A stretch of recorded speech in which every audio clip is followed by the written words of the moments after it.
مولانا محمد وعلى آل سيدنا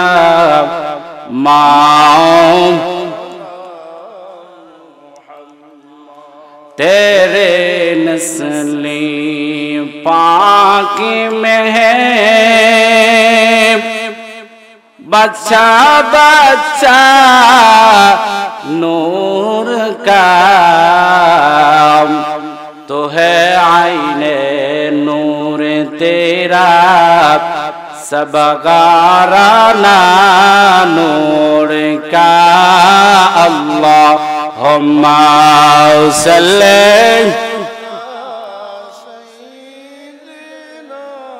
मौलाना मुहम्मद व अला मौलाना जे चुकुटी का दे আল্লাহর ভয়ে দিনের পহড়ায় রাত জেগে কাঁদে জানো কি তুমি সে দুটি চোখ যাবে না কখনো জাহান্নামে আল্লাহুম্মা সাল্লিম سيدنا مولانا محمد وعلى مولانا সালাতু সালাম জানাই দুরুদ সালাম জানাই আপনার পড়ে নবী গো মোরা গুনাহগারে সালাতু সালাম দুরুদ সালাম জানাই আপনার পড়ে নবী গো আমরা গুনাহগারে আমরা গুনাহগারে জানাই আমরা গুনাহগারে নবী গো আমরা গুনাহগারে ও নবী কুরআনে সই নাসিয়ামি গুনাহগারের বন্ধু নবী গো ও নবী কুরআনে সই নাসিয়ামি গুনাহগারের বন্ধু নবী গো ওরে পিলাইবা কাউসারের পানি গো নবী পিলাইবা কাউসারের পানি ময়দান হাসরে নবী গো আমরা গুনাহগারে সালাতু সালাম জানাই দুরুদ সালাম জানাই আপনার পড়ে নবী গো আমরা গুনাহগারে নবী গো আমরা গুনাহগারে লা ইলাহা ইল্লাল্লাহু মুহাম্মাদুর রাসূলুল্লাহ সাল্লাল্লাহু তাআলা আলাইহি ওয়াসাল্লাম। মুআজ্জাজ মুকাররম ওয়াজিবুল ইহতারাম ঐতিহ্যবাহী আশেরা মুহাম্মদিয়া সুন্নি হাফিজিয়া মাদ্রাসার উদ্যোগে দস্তারবন্দি উপলক্ষে সুন্নি মহাসম্মেলনের শ্রদ্ধাভাজন সভাপতি আশেরা গ্রামের বিশিষ্ট মুরব্বী জনাব হাজী মোহাম্মদ নুরউদ্দিন সাহেব বারাকাল্লাহু ফি হায়াতি, আজকের মাহফিলের যিনি সম্মানিত সহসভাপতি, আশেরা উচ্চ বিদ্যালয়ের সম্মানিত শিক্ষক জনাব আলহাজ সৈয়দ মুস্তাফা হোসেন সাহেব, আজকের যিনি এই মাহফিলের প্রধান অতিথি মেহমানে আলা বিশিষ্ট ইসলামী চিন্তাবিদ হযরত মাওলানা মুফতি মুজিবুর রহমান আল কাদরি সাহেব বারাকাল্লাহু ফি হায়াতি ওয়া ইলমি, আজকের মাহফিলের যিনি বিশেষ অতিথি, এই আশারা গ্রামের কৃতি সন্তান,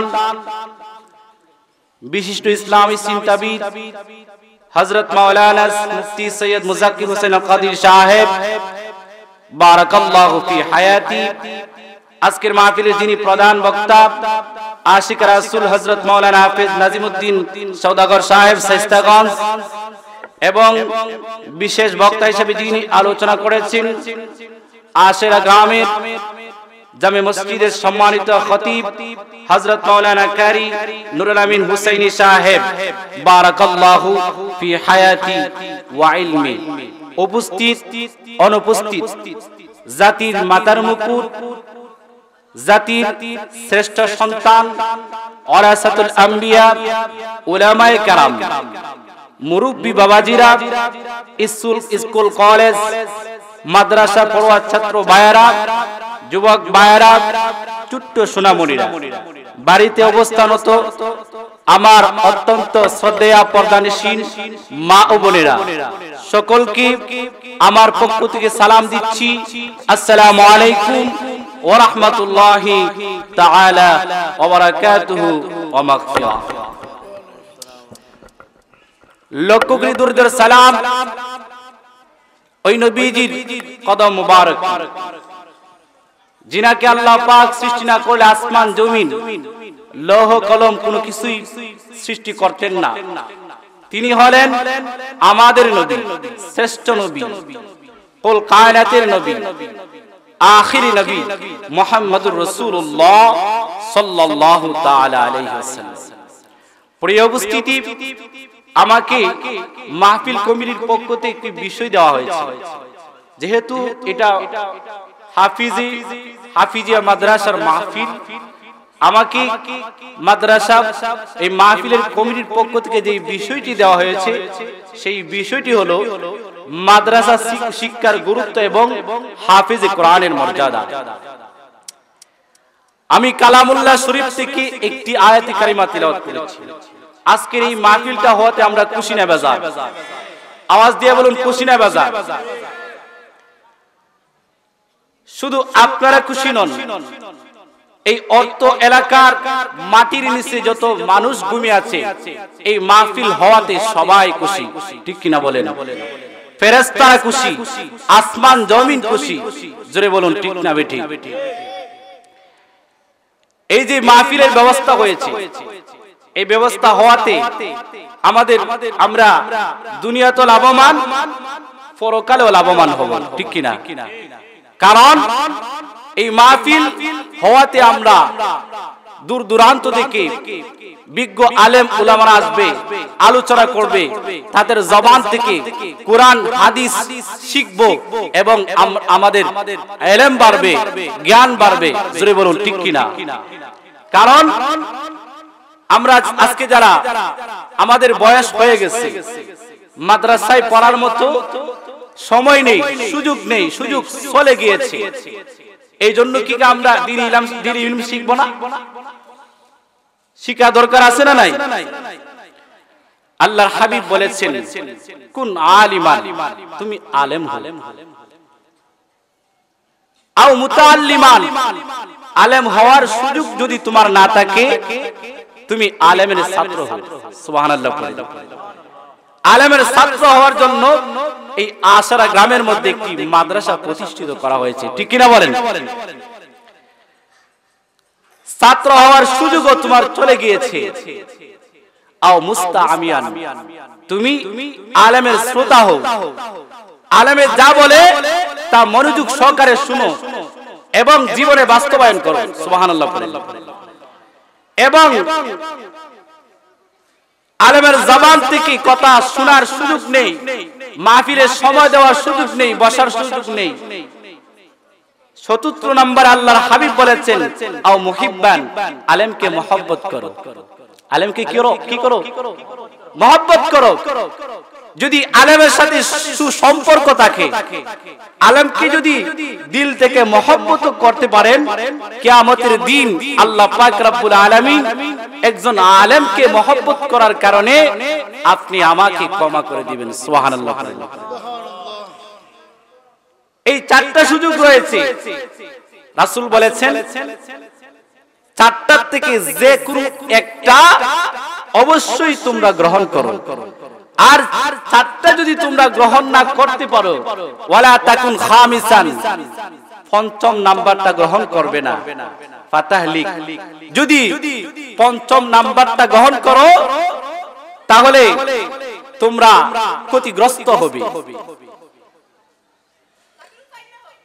আলেমের জবান থেকে, আলেমের শ্রোতা হওয়ার জন্য, আলেমের জবান থেকে কোরআন হাদিস থেকে দ্বীনি ইলমের কথা শোনার জন্য এই আশেরা গ্রামের মাদ্রাসার মাহফিল কমিটির পক্ষ থেকে আয়োজনটা করা হয়েছে। জোরে বলুন ঠিক কিনা?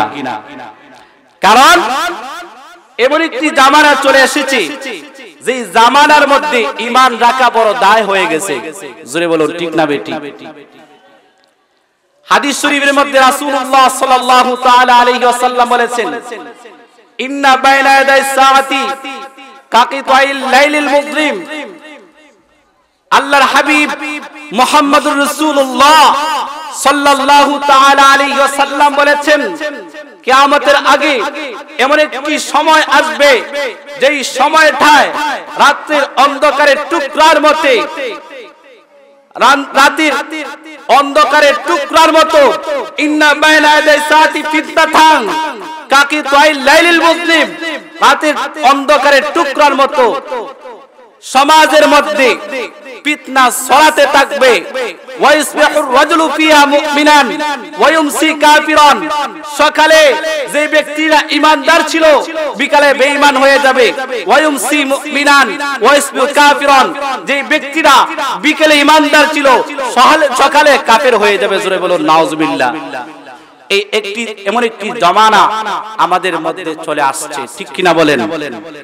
জোরে বলুন ঠিক না বেঠিক? এই জন্য আলেমের কথা শুনতে হবে। আলেমের কথা শুনে নিজের জীবনটাকে সুন্দর করতে হবে, আলেমের কথা অনুযায়ী নিজের জীবনটাকে সাজাতে হবে। জোরে বলুন আমরা রাজি আছি না নাই? আলেমের কথা শুনে আমাদের জীবনটাকে সুন্দর করতে চাই কি চাই না? বাবাজি আমার আমাকে যে বিষয়টি দিয়েছে, আবার সময় অতি স্বল্প সময়, এর ভিতরে আলোচনা করব ইনশাআল্লাহ। কোরআনে হাফেজের মর্যাদা আল্লাহর কাছে অনেক বেশি। হাদিস শরীফের মধ্যে রাসূলুল্লাহ সাল্লাল্লাহু তাআলা আলাইহি ওয়াসাল্লাম বলেছেন, একজন কোরআনে হাফেজকে আল্লাহ পাক রব্বুল আলামিন তার পরিজন বলেছেন। সুবহানাল্লাহ পড়েন। তার নিকটের মানুষ বলেছেন, তার একদম কাছের মানুষ বলেছেন। হাদিস শরীফের মধ্যে আল্লাহর হাবিব মুহাম্মদুর রাসূলুল্লাহ সাল্লাল্লাহু তাআলা আলাইহি ওয়াসাল্লাম বলেন, ইন্না লিল্লাহি আহলিনা মিনান নাস। আল্লাহর হাবিব বলেন, ও পৃথিবীর মানুষ, মানুষের মধ্যে কিছু সংখ্যক মানুষ আছে, তারা আমার পরিজন, তারা আমার কাছের মানুষ, তারা আমার একদম নিকটের মানুষ। সাহাবীরা প্রশ্ন করলো, ক্বালু ইয়া রাসূলুল্লাহ মান হুম? হে আল্লাহর হাবিব, ওই মানুষগুলা কারা? আপনার জবান থেকে আমরা শুনতে চাই। আমার দয়াল নবী বলে, সাহাবীরা রে, ও সাহাবীরা তোমরা শুনো, তারা হলো হুম আহলুল কোরআনি আহলুল্লাহি ওয়া খাসাতুহু, তারা হলো এই সমস্ত মানুষ যারা হলো আহলে কোরআন, যারা হলো কোরআনের ধারক বাহক, যারা হচ্ছে কোরআনের হাফেজ, তারা হলো আল্লাহ পাকের আহল, আল্লাহ পাকের কাছের মানুষ। শুধু তাই না, হুম আহলুল্লাহি ওয়া খাসাতুহু, আল্লাহ তাআলা হলো আল্লাহ পাক রব্বুল আলামিনের খাস বান্দা। জোরে বলুন সুবহানাল্লাহ। কি বলেছেন? যারা কোরআনের হাফেজ তারা হচ্ছে আল্লাহর পরিজন। সুবহানাল্লাহ পড়েন। পরিজন কাদেরকে বলি আমরা? পরিজন কাদেরকে বলি? যারা আমাদের একদম কাছের মানুষ, যারা আমাদের পরিবারের অন্তর্ভুক্ত, তারা হচ্ছে আমাদের পরিজন। ঠিক কিনা বলেন? রাসূলুল্লাহ সাল্লাল্লাহু তাআলা আলাইহি ওয়াসাল্লাম বলেছেন এক হাদিসের মধ্যে যে পৃথিবীর মধ্যে তিন ধরনের ব্যক্তিকে সম্মান করা মানে আল্লাহকে সম্মান করা। সুবহানাল্লাহ পড়েন। কয় ধরনের ব্যক্তি? যেমন কয় ধরনের? তিন ধরনের ব্যক্তিকে সম্মান করা মানে আল্লাহকে সম্মান করা। আল্লাহর হাবিব মুহাম্মদুর রাসূলুল্লাহ সাল্লাল্লাহু তাআলা আলাইহি ওয়াসাল্লাম বলেন, ও পৃথিবীর মানুষ তোমরা শুনে নাও, আমার নবীজি বলেন, ইন্না মিন ইজলালিল্লাহি আকরামা বিসাইবাতিল মুসলিম। এক নাম্বার হলো সাদা পাখনা দাড়িওয়ালা বৃদ্ধ লোক, সাদা পাখনা দাড়িওয়ালা মুরব্বীকে সম্মান করা মানে আল্লাহ পাক রব্বুল আলামিনকে সম্মান করা। জোরে বলুন সুবহানাল্লাহ। বৃদ্ধ লোককে আমরা অনেকে সম্মান করি না। বৃদ্ধ লোক তারা আমাদের মুরব্বী, তারা হলো আমাদের মুরব্বী, তাদেরকে সম্মান করতে হবে।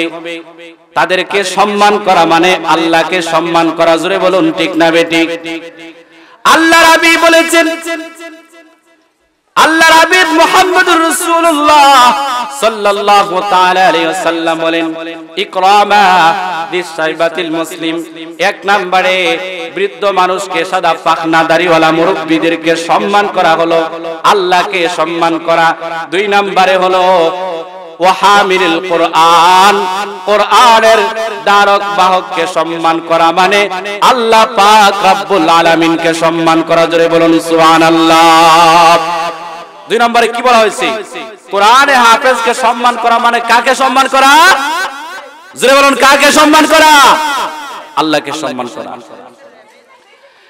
তৃতীয় নম্বরে বলা হয়েছে ইকরামা যিস সুলতানিল মুকসিত, ন্যায়পরায়ণ শাসককে সম্মান করা মানে আল্লাহ পাক রব্বুল আলামিনকে সম্মান করা। জোরে বলুন সুবহানাল্লাহ। এই তিন ধরনের ব্যক্তিকে আমরা সম্মান করতে চাই কি চাই না? আর জোরে বলুন চাই কি চাই না? এই তিন ধরনের ব্যক্তিকে সম্মান করা মানে আল্লাহ পাক রব্বুল আলামিনকে সম্মান করার সমান। জোরে বলুন আল্লাহু আকবার। তাহলে কুরআনে হাফেজের মর্যাদা আছে না নাই? বেশি না কম? অনেক বেশি। যে সম্মান আল্লাহ পাক রব্বুল আলামিন দিয়েছেন কোরআনে হাফেজ কোরআন তেলাওয়াত করে, যে কোরআন হলো কালামুল্লাহ, আল্লাহর কালাম, আল্লাহর কথা, আল্লাহর কথা যে মুখস্থ করে সে ব্যক্তি হয়ে যায় আল্লাহর পরিজন। আল্লাহর হাবিব মুহাম্মদুর রাসূলুল্লাহ সাল্লাল্লাহু তাআলা আলাইহি ওয়াসাল্লাম বলেছেন, কোরআন তেলাওয়াত করলে আল্লাহ পাক রব্বুল আলামিন নেকি দেয়। জোরে বলুন কি দেয়? আর জোরে বলুন কি দেয়? আপনি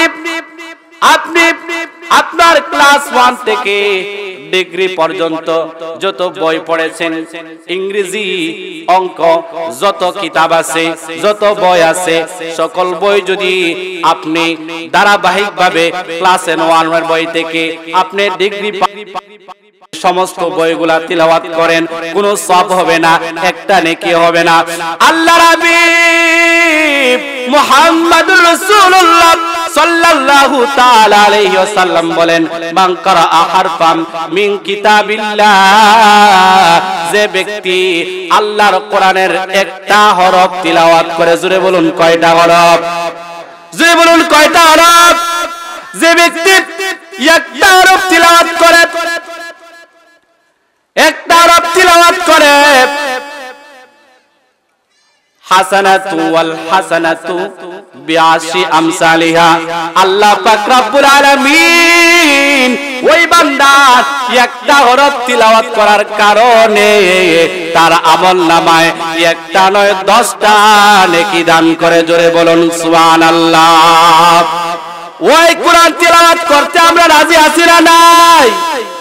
মা বোনদের কি বলবো, মা বোনেরা গো, আমরা ছোটবেলায় দেখেছি সকালবেলা ফজরের নামাজ পড়ে বের হলে পড়ে প্রত্যেক ঘর থেকে কোরআন তেলাওয়াতের আওয়াজ শোনা গেছে, কিন্তু এখন আর সকালবেলা ঘর থেকে কোরআন তেলাওয়াতের আওয়াজ শোনা যায় না। মা বোনেরা সারা রাত্র মোবাইল টিপে টিকটকের মধ্যে ব্যস্ত থাকে, ফেসবুকের মধ্যে ব্যস্ত থাকে। জোরে বলুন আছে না নাই? রাত্র 12টার সময় ঘুমায়, 1টার সময় ঘুমায়, ফজরের সময় যখন মসজিদে আযান হয় মা বোনদের আর খবর থাকে না। জোরে বলুন ঠিক না বেঠিক? আপনার সন্তানকে কোরআনের হাফেজ বানান, তারা হবে সম্মানিত। কোরআনের হাফেজ আলেমদেরকে মানুষে মনে করে বিয়াক্কল, ঠিক কিনা? কি মনে করে? বিয়াক্কল, কিচ্ছু বুঝে না। আরে বাবা, একজন আলেম পৃথিবীর সবচেয়ে বড় জ্ঞানী, ঠিক কিনা বলেন? সবচেয়ে বড় জ্ঞানী। আলেমেরা বুঝে বেশি, কথা কম কয়, ঠিক কিনা বলেন? আলেমেরা বুঝে বেশি, কথা কম বলে। এই জন্য কথা কম বলে রাসূল বলেছেন মান সামাতা নাজা, যে কম কথা বলে সে নাজাত পায়। সুবহানাল্লাহ পড়েন। একটা ঘটনা বলবো নাকি? একটা ঘটনা বলবো। এই যে শায়েস্তাগঞ্জ রেল স্টেশন ছিলেন না? রেল স্টেশনে একজন আলেমের সাথে একজন পুলিশ অফিসারের দেখা। পুলিশ অফিসার ভাবতেছে আজকে মোল্লা বেটারে আটকাইমু। ইমাম সাহেবরে জিজ্ঞেস করে, আলেম সাহেবরে জিজ্ঞেস করে, হুজুর আপনার কাছে আমার একটা প্রশ্ন। বলে কি প্রশ্ন? বলে যে আপনি বলেন তো মোল্লা কারে কয়? কি বলে? মোল্লা কারে কয়? যারা হুজুররে দেখতে পারে না এরা মোল্লা কয়। কি কয়? মোল্লা। আগের দিনের মানুষ মেসাব ডাকতো, এখন ডাকে হাফেজ সাহেব অথবা হুজুর বা ইমাম সাহেব অথবা মাওলানা সাহেব। যে সমস্ত মানুষেরা আলেমদেরকে দেখলে সহ্য করতে পারে না তারাই একমাত্র আলেমরারে মোল্লা কয়। কি কয়? মোল্লা। এটা কোন মোল্লা? জাপানি মোল্লা নাকি? কয় মোল্লা। হায় হায় আফসোস। যখন আলেমের সাথে দেখা হলো, পুলিশ জিজ্ঞাসা করে, ভাই বলো তো মোল্লা কারে কয়? কয় মোল্লা হচ্ছে এটা। এটা কি? বুইরা আঙ্গুল। এটা কি? বুইরা আঙ্গুল। এই বুইরা আঙ্গুল বৃদ্ধ আঙ্গুল দেখানোর পরে পুলিশ বেটা সিটতে গেছে গা। আপনার আমি জিজ্ঞাসা করলাম মোল্লা কারে কয়, আপনি কত বড় বিয়াদব, আমার বৃদ্ধ আঙ্গুল দেখাইছেন। টাইনা লয়ে গেছে তার অফিসারের কাছে। কয় হ্যাঁ বিচার করেন। উনার আমি জিজ্ঞেস করছিলাম যে মোল্লা কারে কয়, তিনি আমার বৃদ্ধ আঙ্গুল দেখাইছেন। অফিসার জিজ্ঞেস করে, ইমাম সাহেব বলেন সাহেব যে আপনাকে প্রশ্ন করছে মোল্লা কারে কয়, আপনি বৃদ্ধ আঙ্গুল দেখাইছেন, এটা তো ঠিক হইছে না। কেন দেখাইছেন একটু কইন তো দেখি। বুঝছেন না আপনারা? এটার মর্মার্থ বুঝছেন না? না বুঝি নাই। কই বৃদ্ধ আঙ্গুল মানে ওই যে বৃদ্ধ আঙ্গুল সব হাত আঙ্গুলের সাথে সুন্দরভাবে লাগে। এই যে লাগে কি লাগে না? লাগতেছে। কিন্তু এই যে 4টা আঙ্গুল আপনি একটার সাথে একটা এভাবে লাগাইতে পারবেন? লাগাইতে পারবেন না, পারবেন না। অতএব হুজুররা আপনার জীবনের প্রত্যেকটা কাজের মধ্যে লাগবে। লাগে কি লাগে না? আপনার জন্মের সময় হুজুরের প্রয়োজন, বিয়ের সময় হুজুরের প্রয়োজন, তারপরে মৃত্যুর সময়, শেষ বিদায়ের সময় হুজুরের প্রয়োজন আছে না নাই? হুজুররা প্রত্যেকটা কাজে দরকার। বাবাজি আমার গভীর মনোযোগ। আল্লাহর হাবিব মুহাম্মদুর রাসূলুল্লাহ সাল্লাল্লাহু তাআলা আলাইহি ওয়াসাল্লাম বলেন, কিয়ামতের দিন কোরআনের হাফেজ যখন কবর থেকে উঠবে, ওই সময় আল্লাহর কোরআন তার সামনে প্রকাশে চেহারায় দাঁড়াবে, বলবে হাল তারিফুনি, ওরে বান্দা তুমি আমাকে চিনোনি? বলে মা আরিফুকা, না তোমাকে আমি চিনি না। তখন কোরআন বলে আনা সাহিবুল কোরআন, আনা সাহিবুল কোরআন, আমি হচ্ছি তোমার দুনিয়ার সাথে কোরআন। ধরে বলুন সুবহানাল্লাহ। যে কোরআন আমাকে তুমি তেলাওয়াত করতে, যে কোরআনকে মহব্বত করতে, ফজরের পরে তুমি কোরআন তেলাওয়াত করতে, বিকাল বেলা কোরআন তেলাওয়াত করতে, এই কোরআন হচ্ছে আমি তোমার সাথী। তখন সময় আল্লাহ পাক রব্বুল আলামিনের দরবার থেকে ফেরেশতা আসবে। আল্লাহ পাক বলবে, ও ফেরেশতারা, আমার বান্দার ডান হাতে, আমার বান্দার ডান হাতে বেহেশতের মালিকানা দান করো এবং বাম হাতে তাকে বেহেশতের চিরস্থায়ী সার্টিফিকেট দান করো। জোরে বলুন সুবহানাল্লাহ। তাকে যখন বেহেশতের সার্টিফিকেট দান করা হবে, তার পিতা মাতাকে এবং তাকে জান্নাতি পোশাক পরিধান করানো হবে, তার মাথার মধ্যে নূরের তাজ পরানো হবে, তারপরে তার আম্মা আব্বাকে দুইটা জান্নাতি পোশাক পরিধান করানো হবে। জান্নাতি পোশাক পরিধান করানোর পরে ওই সময় মা বাবারা ডাক দিয়া বলবে, ওগো আল্লাহ, আজকে কিয়ামতের ময়দানে আমাদেরকে তো সম্মান দেওয়া হচ্ছে, কারণটা কি জানতে চায় কিসের বিনিময়ে এত সম্মান দেওয়া হচ্ছে? এমন সময় আল্লাহ পাকের পক্ষ থেকে ঘোষণা আছে, ওরে আমার বান্দার বান্দি, দুনিয়ার জমিনে তোমার সন্তানকে কোরআনে হাফেজ বানায়াছিলা, এর বিনিময়ে আমি আল্লাহ পাক রব্বুল আলামিন তোমাদেরকে কিয়ামতের ময়দানে তো সম্মান দিয়েছি। জোরে বলুন আল্লাহু আকবার। এরপরে তাকি মা আকরা ওয়ারতাকিব ওয়ারাতিল কামা কুনতা তুরাতিলু ফিদ দুনিয়া, তাকে বলা হবে তুমি তিলাওয়াত করো, পড়ো এবং চড়ো। সুবহানাল্লাহ পড়েন। তাকে বলা হবে পড়ো এবং চড়ো। ফাইন্না মানজিলাতাকা ইনদা আখে, তোমার বাসস্থান হবে। জোরে বলুন সুবহানাল্লাহ।